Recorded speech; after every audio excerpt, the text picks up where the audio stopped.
With the permission of counsel for the respondent, the chair will allow the intervention of Senator Judge Lacson, given that his name was mentioned, in fact, not only alluded to but mentioned by counsel for respondent.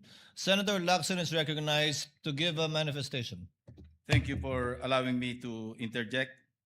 Maski hindi naayos sa unan yung pahayag kanina.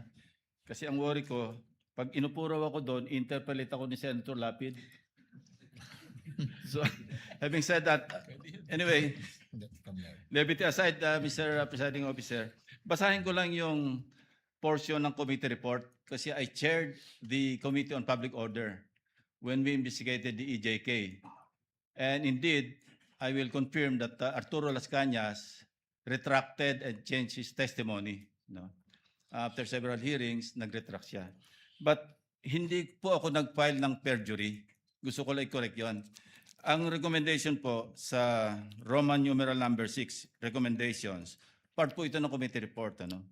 In view of the foregoing, the committee recommends the following. 1, amendment of the revised penal code to increase the penalty for the crime of perjury.